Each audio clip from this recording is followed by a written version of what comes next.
So there are lots of ways to refine your intuition. Again, it's not a gift that's bestowed only on a special few. That's even the first step, is to say, this is available to me, and I want to start paying more attention to it. Sometimes there is a gap. You might be, in big or small ways, suppressing that little voice inside of you, even without realizing it, simply because you're not giving it the airtime. You've turned the volume all the way down on that source of your intelligence. This is your time. How can we earn twice as much in half the time with joy and ease while serving the highest good? That is our guiding question here at the Free Time Cafe, your home for heart-based business. I'm your host, Jenny Blake. Join me for conversations with authors, friends, and fellow business owners as we explore ways to free your mind, time, and team to do your best work. Now, on to today's show. Today's episode is a two-parter based on a listener question about intuition. And no, it's not just for a special few. You can definitely build your intuition muscle too.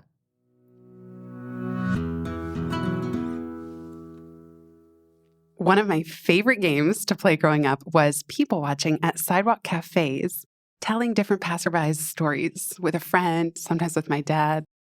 Those two are on a first date. Those two have been married for 10 years.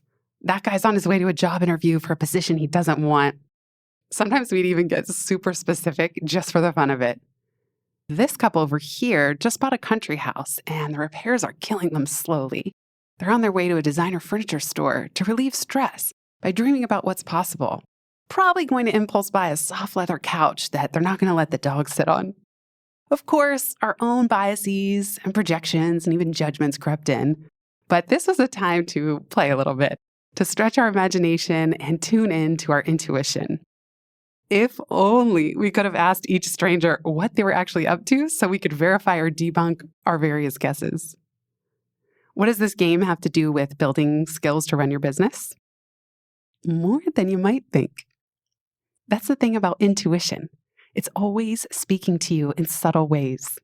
The question is, are you listening? As I've been sharing on Substack and Rolling in Dough, different stories have different downloads or intuitive hits or decisions to go all in on myself.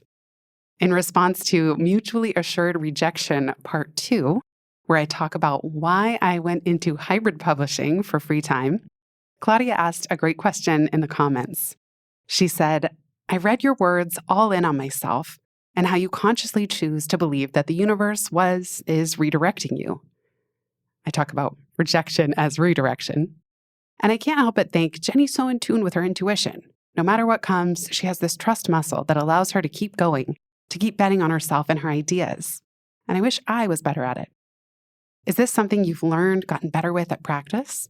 And is there any advice you would share with us here about how to cultivate this way of being? Thank you as always. Right back at you. Thank you, Claudia, for this great question. Short answer, yes. Intuition is a skill. It's a muscle like anything else. And I became very deliberate about practicing it and refining it, starting about 10 years ago. Some of my most influential teachers on this subject are the one and only Penny Pierce. I will put all of her books in the show notes, starting with The Intuitive Way, which I think is the number one first book you should read on this topic. And then later inspired as well by Tosha Silver and a few other books that I'm going to put in the show notes. The short answer is yes. Intuition is a skill that I, at some point about 10 years ago, started to deliberately hone in on, to practice it, notice it, refine it, read books about it.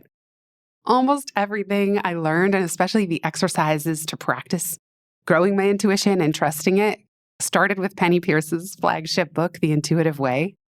Funny story, at the end of that book, she has you make a list of dream people that one day you just hope you could meet. And I wrote down her name, thinking, how cliche, everyone who reads this book probably writes down Penny's name. Later, I hired her for a numerology reading. Then, a little while after that, I invited her to the podcast. We had so much fun on that first taping that we decided to do another one, and now we have a 12-album playlist on Spotify. I'll link to it in the show notes. And we're dear friends. I consider her like family. So that was one very surprising, unexpected outcome from reading this beautiful, magical book. But it's very practical. It's a practical guide to refining your intuition. Penny says, superconscious guidance is always marked by love and is always empowering.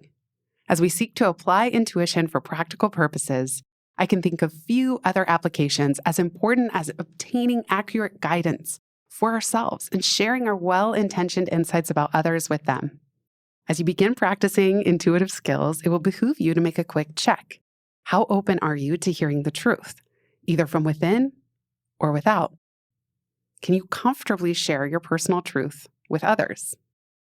Penny writes, as many do, that intuition and even psychic abilities are not limited to a special few, but there are some people whose channel is more open than others. And I used to feel that, oh, I just don't have that skill. I don't have the skill of intuition. That's for other people, let alone more esoteric abilities. We'll talk about the clairs in a moment. But what the intuitive way taught me and Penny over the many years is that we all have a home frequency. She writes about that in her book, Frequency, and we can learn to tune into it. For Penny, one of the highest forms of being in our home frequency is self-entertainment. How delightful is that?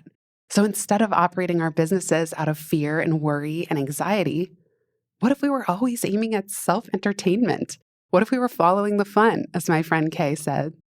What if we were doing what's easy and joyful, even if the work itself isn't always easy? And we certainly know life is not always easy. In fact, oftentimes gets very hard and complicated.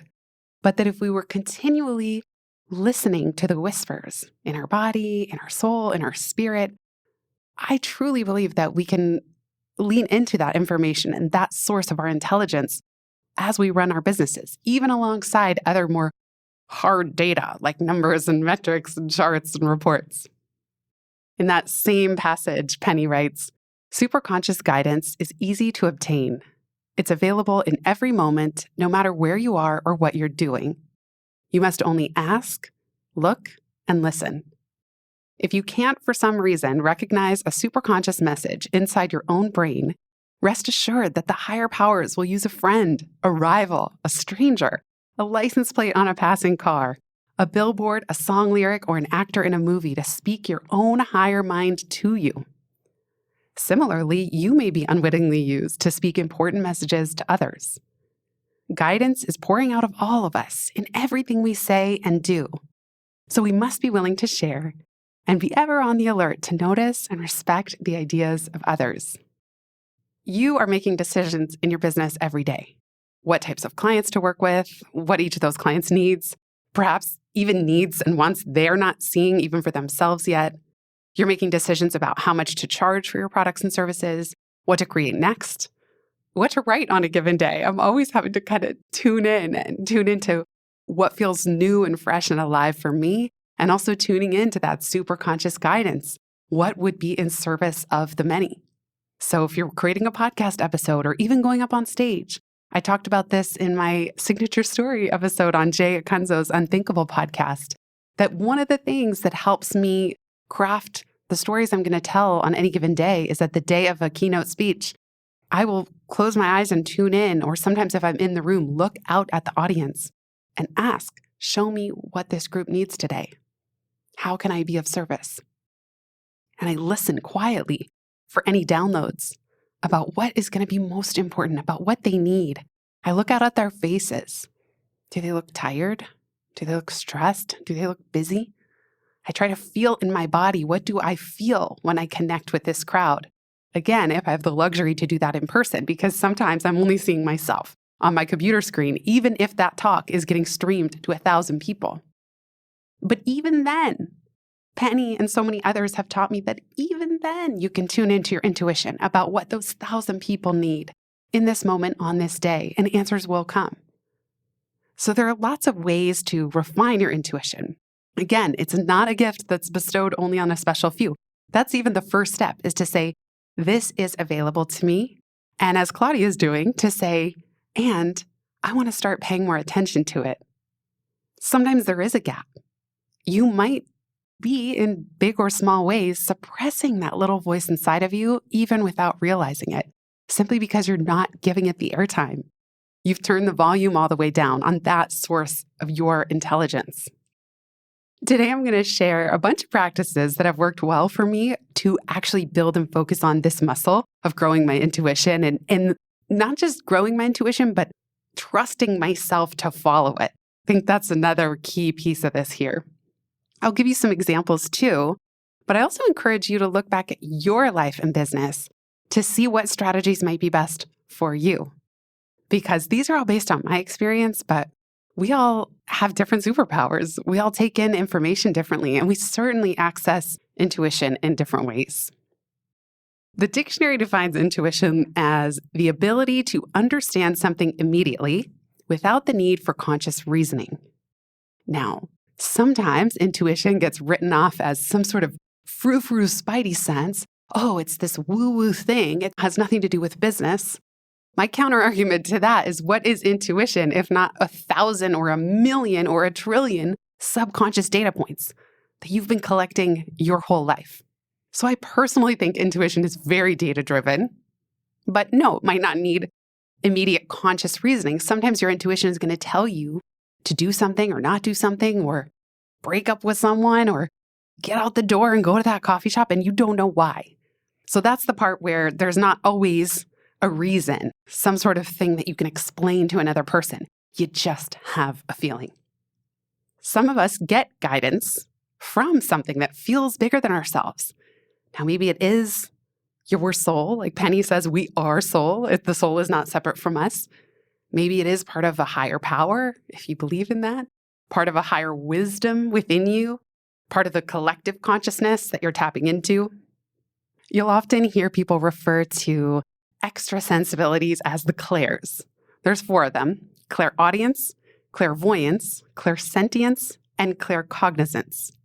Let's talk very briefly about each one, and then I'll give you the ways to practice building your intuition and even your clairs. The first one, clairaudience, hearing voices. So it sounds like someone is talking in your mind. It's not a stressful voice. It's not a fear-based voice. These messages are calm, they're clear. And the example, I'll put the link to where I found these definitions in the show notes. Say you're driving down an unfamiliar road and you're not sure where to go. As you approach an intersection, you hear, turn right. That's clairaudience. Clairvoyance is seeing images. So this is kind of seeing a picture, a flash, a mental image, or a scene, or even a symbol. So maybe you meet up with a friend, and as you say hello, you see a mental image of them standing in the rain crying.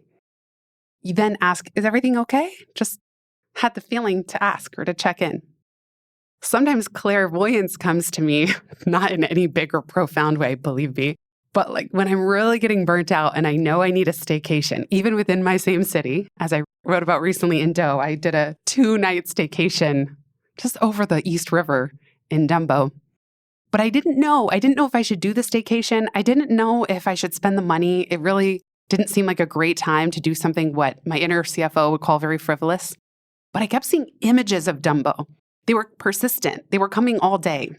I would go onto my Hotel Tonight app and I would look at the one hotel because it's so fancy. And it is kind of the fancy luxury hotel in most of Brooklyn. If you have another one that you love, let me know. But I kept seeing the image of this hotel and I kept seeing myself there over and over. But every time I would open the Hotel Tonight app, I would see the price and my heart would, just break a little bit and my stomach would drop and I would think, oh, I don't know, I really shouldn't. But so the on paper thing was I shouldn't. But then I kept seeing the images of me being there, relaxed, happy, how badly I needed it. Ultimately, I decided to go. And I figure, you know what? You never know with these things. Because the images were that persistent, I decided to go for it. And I'm so glad I did. I really, really needed that break. And I try not to be frivolous with my spending, but also decouple the idea that that's only a sunk cost. What if I need those 2 days to recharge? I ended up migrating all my lists over to Substack. It was a big business move that I did. So I didn't get an immediate ROI on the 2 days, but you just never know how things are going to play out over time.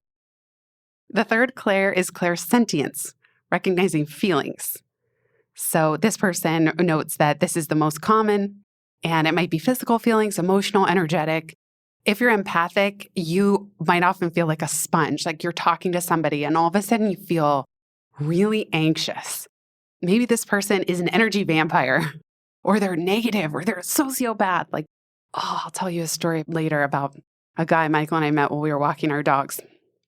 We have one dog, but the other guy was walking his, so there were multiple. Anyway, clairsentience is maybe tuning into the physical sensations in your body and picking up on other people's energy and emotions and just sort of feeling into a situation. We'll be right back just after this.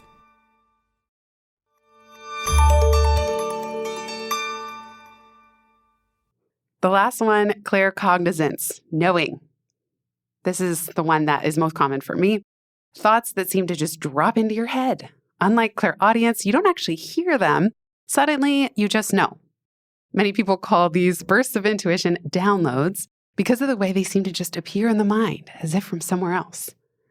Claircognizance happens when you feel some instantaneous insight or knowledge about yourself, another person, a particular situation, and so on.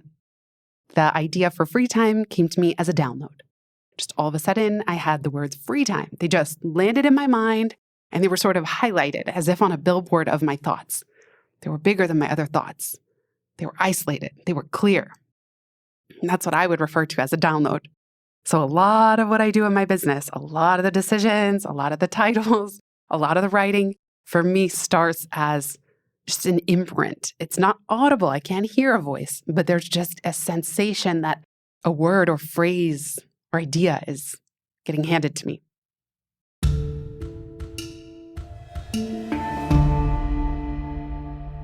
Okay, so let's get into some ways that you can practice.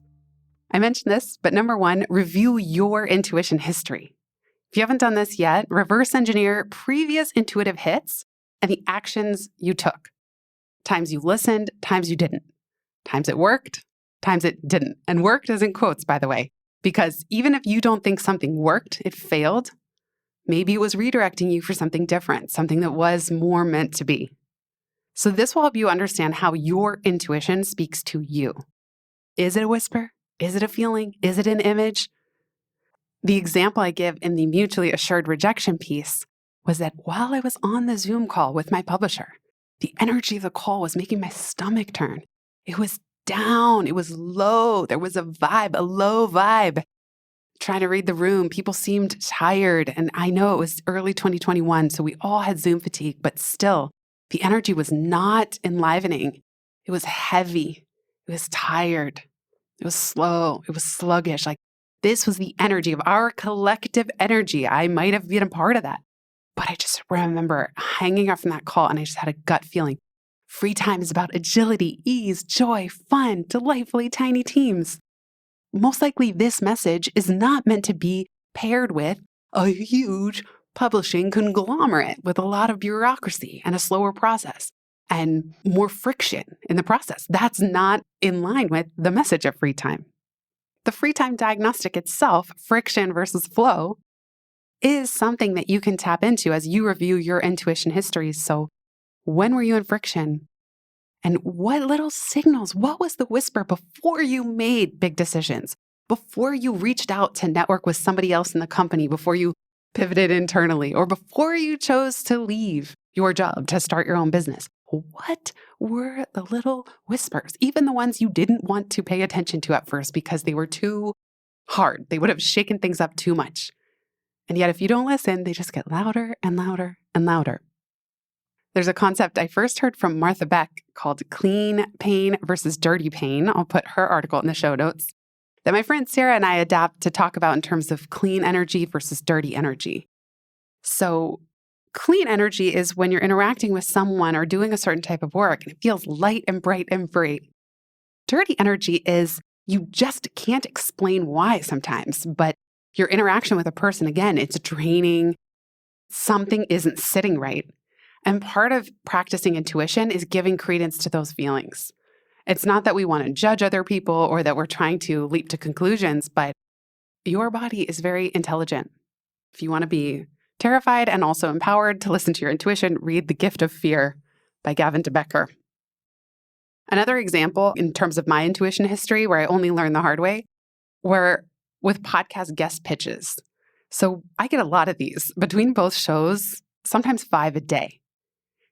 And there was this pattern where I was saying yes to a couple pitches that sounded pretty good, but they were not people where I had intuitively sought out their work, their book, or their podcast, and where I intuitively or energetically, excitedly leapt to go invite them to one of my shows. These were examples where I was reacting, I was responding. And so the email pitch would come in and I would go, yeah, okay, this seems interesting. But sure enough, time after time, I would show up. I wasn't excited on those interview days. And I don't want to be rude to the people who I was interviewing, but unless I had an instant super zing that was coming from a podcast pitch, the times that I was 50-50 and I said yes, I learned only the hard way that I didn't look forward to those as much on the day of. And oftentimes the conversation felt completely flat because there wasn't this intangible thing within me that was seeking that person out proactively. I was reacting to someone else, putting them forward. And again, that had nothing to do with who these people were. It's just that we weren't cosmically linked. Now, I have had some be really successful and really fun, but I had to slow my roll in terms of saying yes, because this kept happening. And so I had to look in hindsight and say, in hindsight, was I booking out of just jumping with joy or not? And sometimes I'll get a pitch from an author that changed my life or that was one of the first books I read, like Mark Lesser or Judith Orloff, and I get beside myself. What? Their team is reaching out to me, But that's also an energetic sign. Okay, that's an obvious yes. So that goes back to Penny and noticing your home frequency and even levels of listening. So we'll talk about the whole body yes coming up. The second way you can practice intuition is with muscle testing. So this is asking yes or no questions and letting your body tell you the answer. When I ask these, I like to ask, is it in the highest good too? So if I'm trying to make a decision. There was one time, this is like 10 years ago, I was walking home from yoga class. I was tired physically. I think I had been in a back-to-back session or something. And a friend texted, do you want to go grab dinner? And like something in me was saying I should say yes. But I remember pulling over on the sidewalk and then the passersby, they were disking like, oh, stupid girl walking in a diagonal. People get really annoyed if you veer off your walking path in New York when it's busy on the sidewalks. But I pulled over and then I was going to do the kind of muscle test that I liked to do in the beginning when I was practicing my intuition, where I would close my eyes, I would ground my feet, I would stand up straight, arms down at my sides, and I would say, should I go to dinner? I didn't say, is it in the highest good too? But at that time, I would have asked, should I go to dinner? Or do I want to go to dinner? And if your body naturally leans forward, it's a yes. And if your body naturally recoils, it's a no. And so I pull over, I go under an awning, I straighten everything up and I go, do I want to go to dinner? I recoil. I'm like, wait a second, let me do it again. That must not be right. Do I want to go to dinner? And then my whole body leans backward. And I'm like, wow. Okay, my conscious mind was saying I should go to dinner. I like this person. I want to say yes, but actually my body was saying no. I've been at a meal at a fancy restaurant with a person who did muscle testing where she would make an O with her pointer finger and thumb and her other pointer finger and thumb and interlock them. So almost like an infinity symbol.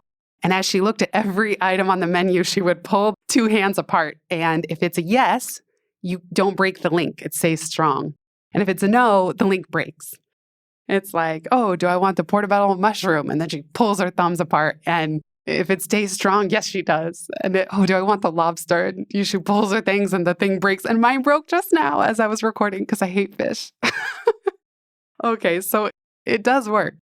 If you have a friend, you can also straighten your arm at a perpendicular angle to your body. And you point it out like a sword, like Terminator 2 style. And you can ask a yes or no question. They'll push down on it. And if your posture breaks and the arm falls back down to your side, it's a no. And if your arm stays strong and stays in place, it's a yes. Those are just a few examples. There's even more ways of muscle testing. But this could be a physical, more tactile way to figure it out. I used to use a pendulum. You can look up what that is if you're not sure, but it's kind of a weighted, anything that's on a string, even a necklace that has a pendulum, like a heavier part at the bottom. And you can calibrate by saying, show me a yes, show me a no. And it's utterly fascinating that this thing will spin in clockwise if it's a yes and counterclockwise if it's a no. But it might be different for you. And so you can also do that. You get really calm, Get grounded, take a deep breath, hold your pendulum or hold something on a string. It's heavy at the bottom. Is it in the highest good for me to record a podcast episode on intuition? And then you see which way the string starts rotating. It's pretty fun. I encourage you to try it. Most likely one of these, by the way, will be easier than the others. Go with that one. Strategy number 3, ask to be shown.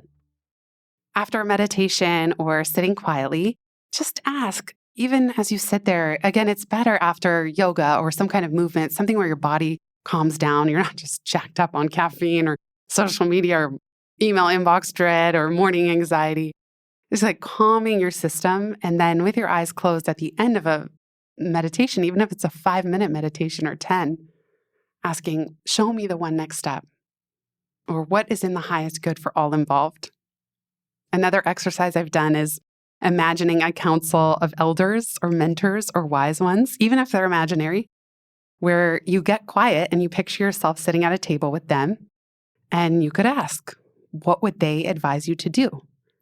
So I think when I first did this exercise many years ago, I pictured Penny, who I knew. I pictured Martha Beck. Maybe Oprah was sitting at my table, Liz Gilbert. This was my council of wise ones. And I would go around and I would say, what would you advise? What would you advise? And you listen to what your intuition tells you, thinking as if it's them.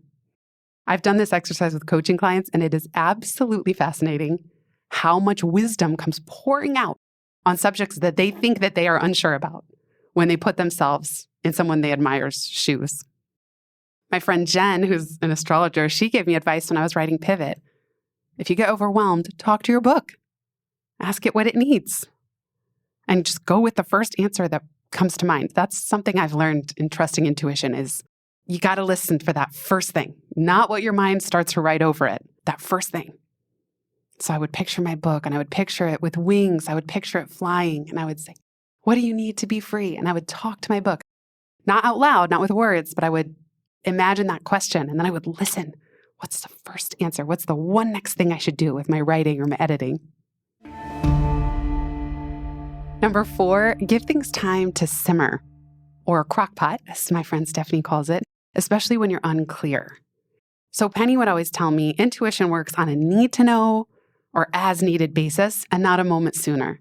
You might not be shown every bit of information about your life all at the same time. You're going to get one clue at a time. Even with the articles I've been writing for Rolling in Dough, they are improved so much when I write them in advance and I could give them time. And I'll be out walking and one sentence will drop into my mind. Ooh, I got to add that. One story idea, one structure change. And I'm getting these downloads after the initial draft is sitting there. I get a bunch of downloads in the following days. And then eventually it's just got to go live because I can't hang on to it forever. But it's incredible to me how just little bits of information, little downloads will come if I give it time to simmer. Number 5, you know I love some good serendipity signage. So if you do have a question pending about your life or your business, as you move through the world, look and listen for clues. People you meet, signs you notice. Penny would say lyrics you hear. And what makes this interesting is that you are noticing it. Whether you believe in coincidence or serendipity or synchronicity, I mean, it's just fun to play the game. I was having a conversation with somebody who's seeing bees a lot. Multiple people, actually, now that I mention it, are seeing bees physically, in person, but also in their mind. And today I walked into my coffee shop near the podcast studio, Cafe Grumpy, and lo and behold, there's a sign about bees. So I sent it to my friend, and it just made me smile. It's reinforcing an idea. It's reinforcing something that's present. The sign said, with seasonal drinks this good, I'd be grumpy when they're gone. Just makes you smile. That wraps up part 1 of this episode on intuition and ways to practice building the skill and noticing how intuition speaks to you. Stay tuned next week, where I'll cover the second half of exercises and practices that have been most helpful to me in developing my intuition over the years. If you've listened this far, you get a gold star. Thank you. Word of mouth is the most joyful way we can grow this show. and it helps us land interviews with the luminaries and insightful guests that you would most love to hear from. Please send this episode to a friend who might find it helpful. And for show notes and related links from this episode, visit itsfreetime.com. While you're there, make sure you're subscribed to the Time Well Spent newsletter. You'll get instant access to my tech toolkit, a continually updated list of all the software I use, along with the total monthly spend to run my business, where no one works full-time, even me. Visit itsfreetime.com/join. Remember, you are running the show. It's time for radical reimagining, and everything is up for grabs. Let it be easy, let it be fun, and build with love.